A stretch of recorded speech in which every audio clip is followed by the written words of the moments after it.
warahmatullahi wabarakatuh. Kami dari kelompok 9 akan mempresentasikan konfigurasi Proxmox yang beranggotakan 3 orang, yaitu saya sendiri, Triandini, Muhammad Fadel, dan Siti Arzeti Bilbina. Saya akan menjelaskan apa itu Proxmox. Proxmox adalah platform virtualisasi berbasis open source yang dirancang untuk mengelola mesin virtual dan kontainer. Proxmox mengintegrasikan berbagai teknologi virtualisasi seperti KVM atau Kernel Based Virtual Machine untuk VM dan LXC. Adapun keunggulan Proxmox VE yaitu gratis dan open source, manajemen cluster, backup dan recovery, kemampuan hybrid, dan high availability.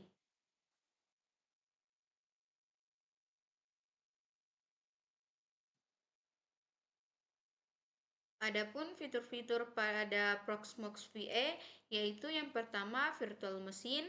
Virtual machine di Proxmox menggunakan teknologi KVM yang merupakan solusi virtualisasi berbasis kernel Linux. Dengan fitur ini, Anda dapat menjalankan berbagai sistem operasi secara virtual di atas server fisik.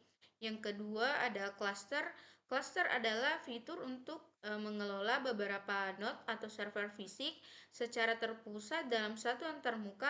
Dengan fitur ini, beberapa server dapat digabungkan untuk bekerja bersama sebagai sebuah kesatuan. Yang ketiga ada backup. Fitur backup di Proxmox dirancang untuk melindungi data dengan menyediakan salinan cadangan virtual machine dan kontainer. Backup dilakukan secara konsisten tanpa memengaruhi layanan yang berjalan. Untuk penjelasan selanjutnya, saya akan serahkan kepada Muhammad Fadel. Baik, terima kasih atas kesempatannya.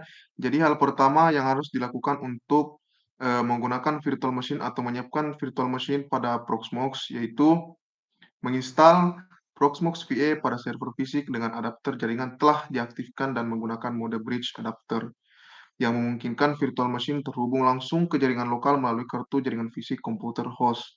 Untuk spesifikasinya itu base memory atau RAM itu 4 GB, prosesor 8 core, dan untuk disk size itu 160 GB. Dan untuk network jaringannya itu bridge adapter atau menggunakan jaringan Wi-Fi. Lanjut. Selanjutnya setelah Proxmox diinstal, maka Proxmox interface dapat diakses pada Google Chrome dan hal yang pertama dilakukan yaitu membuat virtual machine. Dan untuk spesifikasi pada database server, itu CPU-nya itu 4 core, RAM-nya itu 8 GB, storage 200 GB, network static IP dengan akses internet, dan ISO Ubuntu 22.04.5 live server. Dan untuk virtual machine kedua yaitu database server, CPU-nya itu 4 core, RAM 4 GB, storage 200 GB, dan untuk jaringan itu static IP dengan akses internet jaringan lokal saja. Dan ISO-nya itu sama Ubuntu 22.04.5 live server. Oke, lanjut. Selanjutnya, setelah VM dibuat, lanjut untuk proses instalasi sistem operasi dan konfigurasi bahasa. Jadi, setelah VM dibuat, maka konsol langsung dapat diakses dan tampilannya itu adalah try or install Ubuntu server with the HWI kernel, dan test memory.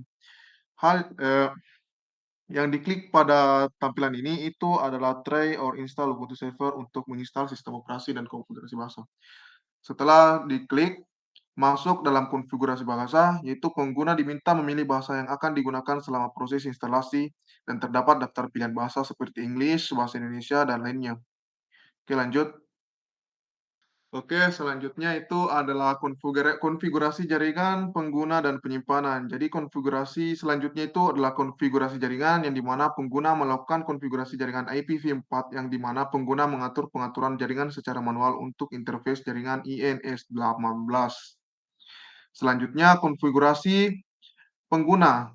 Jadi pengguna melakukan profile configuration yang dimana pengguna diminta untuk membuat akun pengguna utama yang akan digunakan untuk mengelola sistem. Lanjut untuk konfigurasi penyimpanan. Jadi pengguna mengatur penyimpanan di server. Pilihan yang digunakan adalah use an entire disk, yang berarti seluruh disk digunakan untuk instalasi disk. Yang dipilih adalah QMU hard disk dengan kapasitas sekitar 200 GB. Lanjut.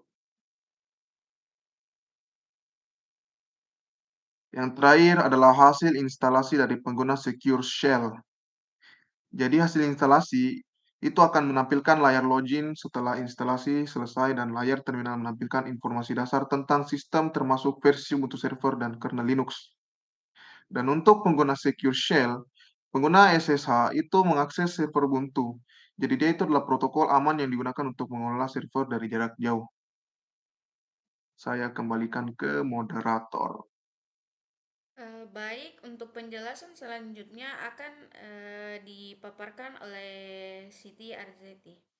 Dipersilakan. Baik, pada pengolahan sumber daya, di sini terdapat ada dua. Pada tahap pertama itu terlihat pengolahan sebuah virtual mesin bernama database server, di mana virtual mesin ini memiliki alokasi sumber daya berupa CPU dengan 4 core, RAM sebesar 3,07 GB, serta hard disk virtual yang digunakan untuk menyimpan data.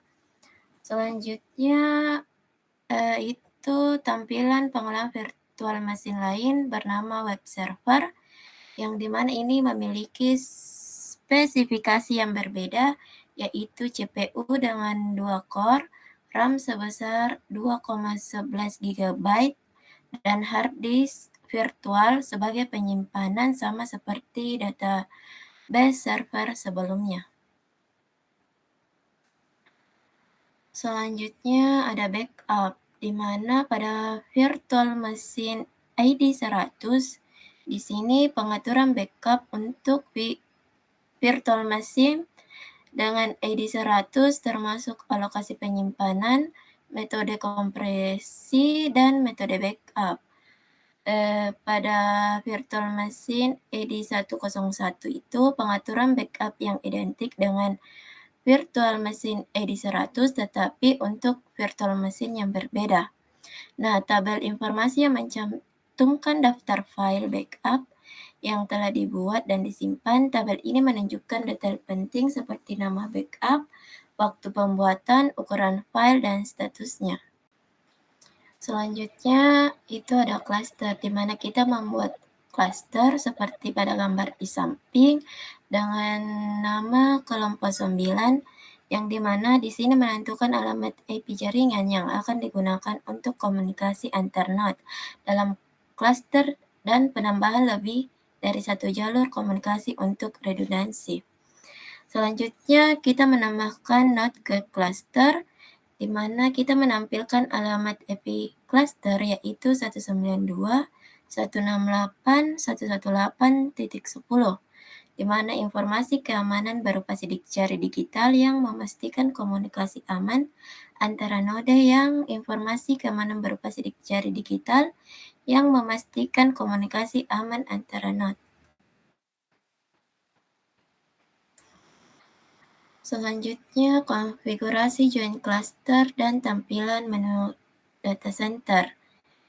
Nah, di sini pengguna diharuskan memastikan informasi join seperti cluster name, IP address, dan fingerprint sesuai dengan cluster tujuan sebelum mengonfirmasi penambahan node. Nah, setelah itu tampilan menu data center, yang dimana tampilan utama Prosmos VA di dalam menu data center. Pada bagian ini, pengguna dapat melihat daftar node yang ada di dalam setiap sistem virtualisasi. Node yang terdapat ditampilkan bersama informasi penting seperti pengguna disk, memori, CPU, dan waktu uptime sejak terakhir kali node dijalankan. Selanjutnya, memasukkan informasi gabungan dan verifikasi integrasi, yang dimana pertama itu masukkan informasi. Di sini gabungan dari klaster utama termasuk alamat IP, node, sidik jari, kode unik, dan alamat IP komunikasi cluster.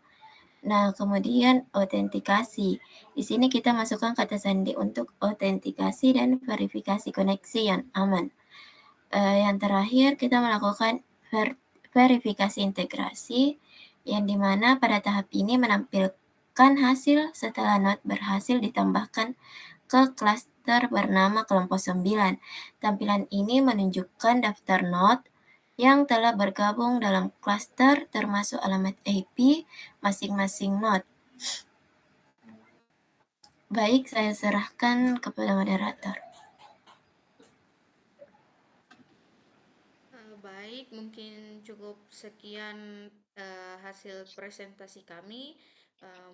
Kurang dan lebihnya mohon dimaafkan. Wassalamualaikum warahmatullahi wabarakatuh.